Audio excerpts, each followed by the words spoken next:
অসমৰ চৰকাৰী আৰু প্ৰাদেশিকৃত বিদ্যালয়সমূহৰ আকাৰ আৰু বিদ্যালয়সমূহৰ ভৱন পৰিৱৰ্তন কৰাৰ বাবে আমি এখন সুদূৰ প্ৰসাৰী আঁচনি লৈছিলোঁ।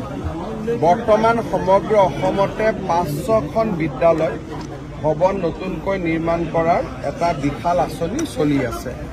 সেই আঁচনিৰ অন্তৰ্গত বেজেৰা উচ্চতৰ মাধ্যমিক বিদ্যালয় এই বিদ্যালয়খন নতুন আকাৰত আমি জানুৱাৰী ডিচেম্বৰ মাহত উদ্বোধন কৰিম আৰু দুদিন পিছত লাহে লাহে অসমৰ প্ৰতিখন প্ৰাদেশিকৃত বিদ্যালয় আৰু চৰকাৰী হাইস্কুলৰ অৱস্থা আমি এনেকুৱা ভৱনলৈ ৰূপান্তৰ কৰিম। স্যাৰ 500খন বিদ্যালয় ইতিমধ্যে কলাপতি বনোৱা হ'ব আৰু হোৱা নহয়, ইতিমধ্যে বিভিন্ন পৰ্যায়ত আগবাঢ়ি আছে। স্যাৰ কিছু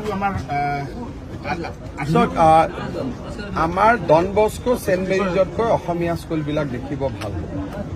যিটো গতিত আমি কাম কৰি আছোঁ, আজি ডন বস্কো ছেইণ্ট মেৰিজ দেখিলে যেনেকুৱা এটা লাগে যে ইয়াতে এটা পঢ়াৰ পৰিৱেশ আছে, কিন্তু বিনিয়োগৰ অভাৱৰ বাবে আমাৰ স্কুলবিলাকৰ পৰিৱেশবিলাক বেয়া হৈ গৈছিল।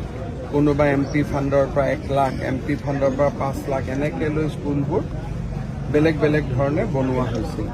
এতিয়া আমি প্ৰতিখন স্কুলতে 8ৰ পৰা 10 কোটি টকা দি ভৱনবিলাক নতুনকৈ বনাইছোঁ। হাইস্কুল পৰ্যায়ত এই কামটো আমি কৰি আছোঁ।